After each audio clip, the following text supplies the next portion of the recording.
എല്ലാവരുടെ ഉള്ളിലുണ്ട്. അതായത് ഇപ്പൊ കേരളത്തില് പേടി ഒരു സാധാരണക്കാരന്റെ ഉള്ളിലുണ്ട്, ഒരു മുസ്ലിമിന്റെ ഉള്ളിലുണ്ട്, ഒരു ക്രിസ്ത്യാനിന്റെ ഉള്ളിലുണ്ട്. മുസ്ലിമിന്റെ ഉള്ളിൽ ക്രിസ്ത്യാനിയുടെ ഉള്ളിലുണ്ടെന്ന് പറയുന്നത് എന്ത് ഭയമാണുള്ളത്? അതായത് ഹിന്ദു രാജ്യമാക്കാൻ വേണ്ടിയിട്ട് ബിജെപിയുടെ നയങ്ങളും അവിടുത്തെ വലിയ വലിയ മൂന്ന് ടേം, ഇത് മൂന്നാമത്തെ ടേം ആണ്. അതെ, ഇന്ത്യ ഒരു ഹിന്ദു രാജ്യമായി മാറിയോ?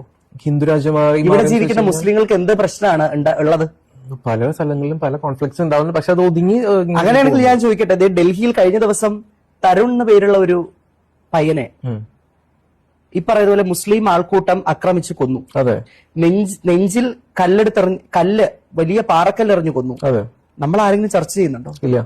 കഴിഞ്ഞ കുറച്ച് ദിവസങ്ങൾക്ക് മുമ്പാണ് ബംഗ്ലാദേശിൽ ഒരു ഹിന്ദു യുവാവിനെ മുസ്ലിം ആൾക്കൂട്ടം ചേർന്ന് ക്രൂരമായി മർദ്ദിച്ചു കൊന്ന് പച്ചയ്ക്ക് തീയിട്ടത്. ഞാനിവിടെ ഹിന്ദു മാത്രമല്ല ബിജെപിയുടെ കാര്യം മാത്രമേ പറഞ്ഞിട്ടുള്ളൂ.